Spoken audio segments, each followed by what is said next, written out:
दोस्तों नमस्कार, मैं उमेश गौतम, मध्य प्रदेश समाचार। अगर यूं कहें कि सतना शहर अजीबोगरीब खबरों के लिए, अजीबोगरीब कामों के लिए मशहूर होता जा रहा है तो ये अतिशयोक्ति नहीं होगी। और हमारे जिले के अधिकारी जो कारनामा कर देते हैं शायद किसी के दम भी नहीं है। तो मैं यूं कहूं कि दमदार अधिकारी, दमदार कारनामा।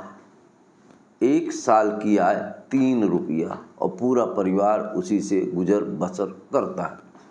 अब आप कहेंगे कि हम मजाक कर रहे हैं कि एक परिवार की आय 3 रुपया कैसे हो सकती है। ये हम नहीं कह रहे हैं, ये कह रहे हैं एक तहसीलदार जिनका नाम भी बताएंगे और कारनामे भी बताएंगे।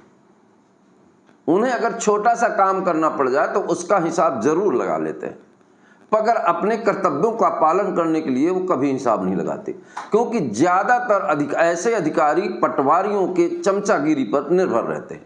इनका ना तो कोई अस्तित्व होता है, ना इनका कोई दायित्व होता है। विगत वर्षों भी ऐसा कुछ कई बार देखने को ऐसे प्रशासनिक अधिकारियों का मामला सामने आया है।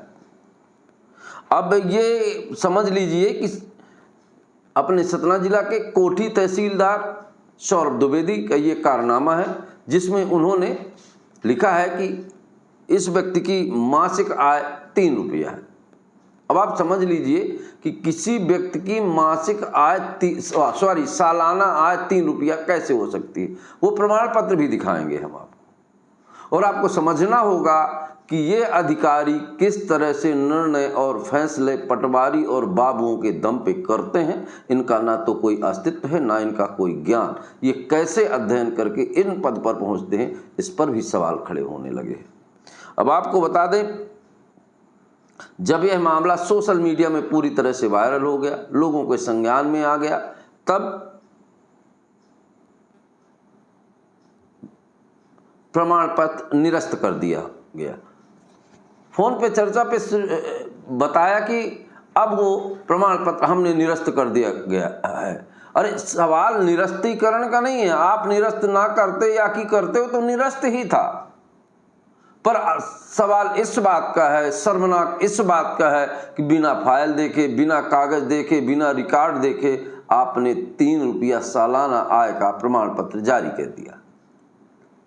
वहीं अगर कोई किसान आपके पास सिंचित या असिंचित लिखवाने जाता है, तब आप पूरी जमीन का रेट निकालते हैं और उसके आधार पर उसका निराकरण करते हैं। ऐसा कई बार सवालों में पटवारियों और तहसीलदार के द्वारा आया है। पर एक प्रमाण पत्र बनाने के लिए आप लोग कागज को नहीं देखते कि कितना सही और कितना गलत है। ये एक ऐसा मामला है जो प्रशासनिक अधिकारियों के प्रशासनिक अधिकारियों के कार्यशैली पर सवाल उठाता है। और सवाल ही नहीं उठाता, सवाल तो ये उठता है कि क्या ये इस पद पर बने रहने के योग्य हैं। अगर योग्य हैं तो क्या ये जितने भी निर्णय करते हैं फाइल को देखे बगैर पटवारियों और बाबू की सलाह पर करते हैं, तो इनका स्वयं के निर्णय का दायित्व तो कहाँ है।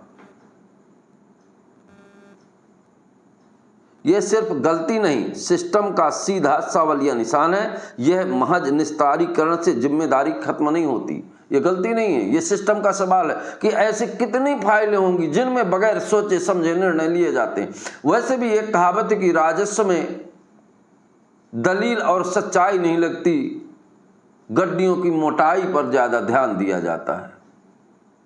कई बार इस तरह की खबरें आई और कई तरह के पर प्रशासन अपनी तरह से प्रयास करता है सुधार करें, पर कहते हैं ना कि कुत्ते की पूंछ 12 वर्ष नली पे डालने के बाद भी सीधी नहीं होती है।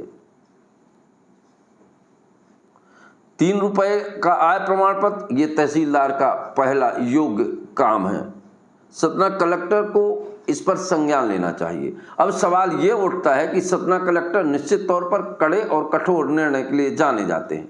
सवाल ये नहीं कि इन्होंने निरस्त नहीं किया, सवाल ये है कि इस तरह की गलती क्या सही है। जिसने सील लगाया, जिसने दस्तखत किया, तो क्या ये बिना प्रमाण पत्र पढ़े दस्तखत कर देते हैं, या कि बाबू जो टाइपिंग कर देता है, कंप्यूटर वाला जो टाइपिंग कर देता है उसको ये कर देते हैं। तो ये समझा जाए कि इनके सारे फैसले इनकी क्षमता से नहीं, बाबू और कंप्यूटर वाले की क्षमता पर निर्भर है। तो क्या ऐसे तहसीलदारों को पद पे बने रहने का अधिकार है? अगर है तो क्यों है, इस बात का भी सवाल उठता है। और देखने वाली बात यह होगी कि सतना कलेक्टर इस पर क्या संज्ञान लेते हैं। हमें तो पूरी उम्मीद है कि सतना कलेक्टर एक कठोर निर्णयात्मक शक्ति के रूप में जाने जाते हैं और आज अभी जब से आए हैं तब तक इन्होंने निर्णय लेने में कतई लेट लतीफ नहीं किया। अब देखना यह है कि इस पर ये क्या निर्णय लेंगे और क्या संज्ञान होंगे। अब देखते हैं कि आने वाले समय पर इन पर क्या कार्रवाई होगी, या होगी या नहीं होगी, या सवालों के घेरे में उठती हुई खबर अपनी दम तोड़ देगी, जैसे कि भ्रष्टाचार के सामने सत्य और निर्णय हमेशा दम तोड़ते हैं। दोस्तों नमस्कार।